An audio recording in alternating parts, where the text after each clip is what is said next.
जय गुरु जी संगत जी, जय गुरु जी, शुक्राना गुरु जी, अनंतम अनंतम शुक्राना गुरु जी। संगत जी, अगर आप चैनल पे पहली बार आए हैं तो चैनल को सब्सक्राइब कर लीजिए और बेल आइकन को प्रेस कर दीजिए, जिससे कि आने वाले हर नए सत्संग की नोटिफिकेशन आपको मिल सके और आप गुरु जी के प्यारे प्यारे ब्लेस्ड सत्संग सुन सकें। संगत जी, यहाँ सुनाए जाते हैं आपके ही द्वारा भेजे हुए गुरु जी के वो ब्लेस्ड सत्संग जो संगत जी हमें भेजती हैं। संगत जी, डिस्क्रिप्शन बॉक्स में व्हाट्सअप नंबर और ईमेल आईडी दिया हुआ है, वहाँ जाके आप हमारे साथ अपने सत्संग शेयर कर सकते हैं। तो चलिए संगत जी, स्टार्ट करते हैं आंटी जी का सत्संग जिन्होंने हमें लिख के भेजा है। आंटी जी कहते हैं, जय गुरु जी, शुक्राना गुरु जी, अनंतम अनंतम शुक्राना गुरु जी। मैं अपने सत्संग की शुरुआत गुरु जी के प्यारे से मंत्र जाप के साथ करूँगी। ओम नमः शिवाय, शिवजी सदा सहाय। ओम नमः शिवाय, गुरु जी सदा सहाय। जय गुरु जी संगत जी, शुक्राना गुरु जी। संगत जी, मेरा नाम अनीका है, मैं गुजरात से हूँ। मैं अपना सत्संग स्टार्ट करती हूँ। मैं गुरु जी के साथ अपनी स्टार्टिंग से जर्नी शेयर करती हूँ। गुरु जी ने मुझे खुद से कब कनेक्ट किया था? संगत जी, गुरु जी ने मुझे 2014 में खुद से कनेक्ट किया था, जब मेरी शादी हुई थी। उससे पहले मैं गुरु जी को नहीं जानती थी। मेरे हस्बैंड जो है गुरु जी को मानते थे। तो फिर संगत जी, मुझे ट्रस्ट नहीं होता था, क्योंकि मैं ज़्यादा बाबाओं पे ट्रस्ट नहीं करती हूँ कि जो बाबा होते हैं वो ऐसे ही, मुझे लगता था कि ऐसे ही होते हैं, तो मैं कोई ट्रस्ट नहीं करती थी। फिर संगत जी, जब मेरे हस्बैंड मानते थे तो मैंने सोचा कि चलो ये मानते हैं तो देखते हैं कि चल के क्या है बड़ा मंदिर और क्या है, क्योंकि ये जाते थे। संगत जी, ये ना मेरे जो हस्बैंड हैं वो मंथ में एक बार तो ज़रूर से बड़े मंदिर जाते थे, क्योंकि पॉसिबल नहीं है जल्दी जल्दी जाना, हमारे पास में नहीं है इसलिए। बट मैं फिर इनके साथ जब भी ये जाते थे तो मैं इनके साथ चली जाती थी, तो मुझे बहुत अच्छा लगने लगा था कि जैसे कि कोई हमारे घर में बड़ा है जो हमारा हाथ थामे हुए हैं, हमें आशीर्वाद देता है। संगत जी, मैं पहले वर्किंग थी, ऑफिस टाइम था मेरा, मैं जॉब करती थी बाहर। बट जैसे शादी हुई तो मेरी जॉब छूट गई। बट मैं जो थी ब्यूटिशियन फील्ड में थी और मेकअप के फील्ड में थी। तो संगत जी, मेरे हस्बैंड तो जॉब करते थे, इंजीनियर हैं वो। और संगत जी, फिर मैंने सोचा अब मेरी जब जॉब छूटी गई है, क्योंकि जॉब मेरी दिल्ली में थी, शादी मेरी गुजरात में हुई, तो मेरी जॉब जो है छूट गई थी। फिर वहाँ पे जाके मुझे कुछ ऐसी जॉब नहीं मिली थी संगत जी। फिर संगत जी, मेरे हस्बैंड ने बोला कि तुमने कोर्स किए हैं सब कुछ, तो तुम अपना ब्यूटिशियन का ही काम स्टार्ट कर दो और अपना सैलून ओपन कर लो। संगत जी, मैंने ना मेन मार्केट में सैलून देखा, मतलब एक शॉप देखी, उसको रेंट पे लिया। रेंट उसका 20,000 था, मैंने उसको रेंट पे लिया। फिर संगत जी, वहाँ मैंने सैलून ओपन किया। बट कहते हैं ना संगत जी, स्टार्टिंग में तो प्रॉब्लम होती ही है हर चीज़ में। तो फिर धीरे धीरे संगत जी, मैंने जब स्टार्ट किया तो मुझे ना फाइनेंशियल प्रॉब्लम्स होने लग गई। मैंने स्टाफ भी रखा हुआ था 2-3 लड़कियां, और मुझे बहुत ज़्यादा प्रॉब्लम होने लग गई। रेंट तक के पैसे नहीं होने लगे, मतलब चलता ही नहीं था स्टार्टिंग में, तो कि क्या ही मतलब हो। फिर संगत जी, धीरे धीरे मैंने ना मतलब मेरी जो उम्मीद होती है ना वो टूटने लग गई थी। फिर मैंने गुरुजी से प्रे करी कि गुरुजी, अगर आप सच में हो ना तो आप मेरी हेल्प करोगे, तभी मैं मानूंगी कि आप हो।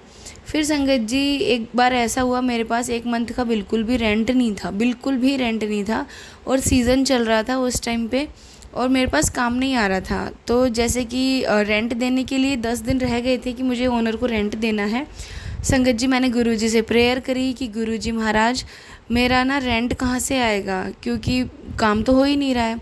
संगत जी, उन 10 दिनों में गुरुजी ने मुझे इतना काम दिलवाया कि मेरा रेंट तो पूरा हुआ ही हुआ, और भी मुझे बच गया। संगत जी, ये गुरुजी की ही कृपा थी, जो कि वो इतना कुछ हमारा साथ देते हैं। हमें पता नहीं चलता है कि गुरुजी ने कब हमारा किस चीज़ में साथ दिया है। हम फील करते हैं तो ही हमें समझ आता है कि ये काम तो बहुत आसानी से हो गया, जो होना मुश्किल था। संगत जी, गुरुजी ने अपनी बेटी पर इतनी कृपा करी है कि मैंने आज तक अपने हस्बैंड के आगे भी हाथ नहीं फैलाए हैं कि आप मुझे पैसे दो मेरे सैलून के लिए। गुरुजी महाराज बहुत अच्छे से चला रही हैं। मैं गुरुजी महाराज से यही कहती हूँ कि गुरुजी, ये मेरा सैलून नहीं है, ये आपका ही है, आप ही इसको देखोगे, आप ही चलाओगे। मुझे नहीं पता कि कैसे क्या होगा क्या नहीं होगा, जैसा आप करोगे मैं वैसा ही अपना एक्सेप्ट कर लूँगी। चाहे आप मुझे बहुत ऊंचे तक पहुंचाओ या फिर आप मुझे यहीं रखो या फिर और नीचे करो, जैसी आपकी इच्छा होगी गुरुजी, मैं वैसा ही आप एक्सेप्ट है मुझे। संगत जी एक और सत्संग है जो कि मेरी जेठानी से रिलेटेड है। संगत जी मेरी जेठानी जो है बिल्कुल भी नहीं मानती गुरुजी को, मानती ही नहीं थी बिल्कुल भी, कि सिर्फ मेरे हस्बैंड ही मानते थे। संगत जी मेरी जेठानी ना काफ़ी टाइम से जो है प्रॉब्लम में थी, मतलब उसको ना पेन होता था, ब्रेस्ट में पेन होता था।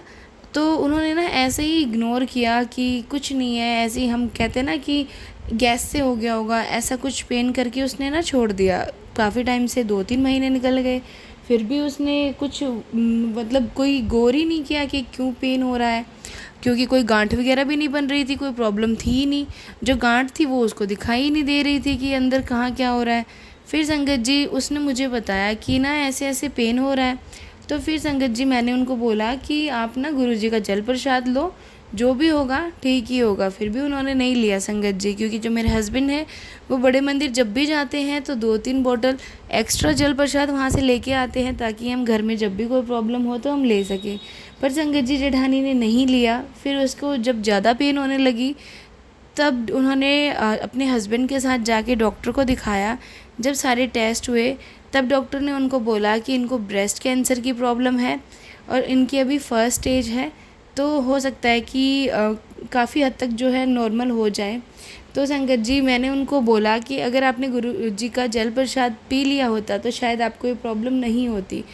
फिर भी संगत जी वो मानने को रेडी नहीं, मेडिसिन्स पे मेडिसिन्स लिए जा रही, उनको कोई असर नहीं हो रहा है किसी चीज़ का कुछ भी, मतलब वो और पेन वैसी की वैसे ही है। तो फिर उनको ना मैंने जिस जग में वो अपना, मतलब हम जॉइंट में रहते हैं संगत जी एक ही फैमिली में, तो जिसमें वो अपने पास पानी रखती है ना रात को, उसमें मैं चुपके से अपना ना गुरुजी का जल प्रसाद डाल के और मैं आ जाती थी। संगत जी रेगुलर मैं उनके साथ ऐसे करने लगी, क्योंकि वो पानी का जग तो किचन से ही लेके जाती थी, तो मैं पहले ही उनका जग भर के रख देती थी गुरुजी का जल प्रसाद डाल के, और गुरुजी से ये प्रार्थना करके कि गुरुजी महाराज आप मेरी जेठानी जी को ना जल्दी से ठीक कर दो। तो संगत जी ऐसे करते करते ना वो मुझे धीरे धीरे कहने लगी कि ना अनिका मुझे ना अब पेन कम हो रहा है, मतलब अब मेरा ना काफ़ी हद तक ठीक हो रहा है।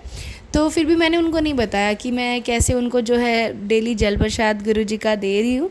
फिर मैंने बोला भाभी आप ना एक बारी चेक करवाओ, जिससे कि पता चलेगा कि कहाँ तक आप क्या है आपका ब्रेस्ट कैंसर का। तो उन्होंने जब दोबारा से पूरा चेकअप करवाया तो संगत जी आप यकीन नहीं करोगे, उनको ब्रेस्ट कैंसर बिल्कुल ठीक हो चुका था ही नहीं, बिल्कुल ख़त्म हो गया था। फिर उन्होंने मुझे आके बताया कि मुझे रिपोर्ट्स नॉर्मल आई है, कुछ नहीं है, बिल्कुल ठीक हूँ मैं। फिर संगत जी मैंने उनको बताया कि मैंने आपके पानी के जग में डेली गुरुजी का जल प्रसाद मैं डालती थी, जिससे कि गुरुजी महाराज ने आप पे कृपा करी है और आप आज बिल्कुल ठीक हैं। संगत जी हमारे गुरुजी जो है ना, अगर फैमिली में एक मेंबर भी उन पे ट्रस्ट करता है ना, तो वो पूरे परिवार का कल्याण कर देते हैं। संगत जी क्योंकि मेरी जेठानी नहीं मानती थी, पर मैं मानती थी, मेरे हस्बैंड मानते थे, तो उन्होंने मेरी जेठानी का भी कल्याण किया। संगत जी आज मेरी जेठानी जो है गुरुजी महाराज को मानने लग गई हैं, बहुत मानती हैं। गुरुजी महाराज ने उनको नया जीवन दान दिया है। संगत जी सबसे बड़ी चीज़ होती है विश्वास, जो हम अपने गुरु पापे करते हैं, अनंत अटूट विश्वास में हम अपने गुरु पापे करते हैं, क्योंकि गुरुपा ही वो शक्ति है जो हमें हर चीज़ से निकालते हैं, हर मुसीबत से हमारे महाशिव हमें निकालते हैं। तो संगत जी ये थे मेरे 2 बहुत ही छोटे छोटे सत्संग। मैं अगले सत्संग की तैयारी करती हूँ गुरुपा के मंत्र जाप के साथ। ओम नमः शिवाय, शिवजी सदा सहाय। ओम नमः शिवाय, गुरुजी सदा सहाय। जय गुरुजी, शुक्राना गुरुजी। संगत जी ये थे आंटी जी के सत्संग जो कि उन्होंने हमारे साथ शेयर किए हैं। आप भी अपने सत्संग शेयर कर सकते हैं। तो चलिए संगत जी मिलते हैं अगले सत्संग में, जब तक के लिए जय गुरुजी, शुक्राना गुरुजी।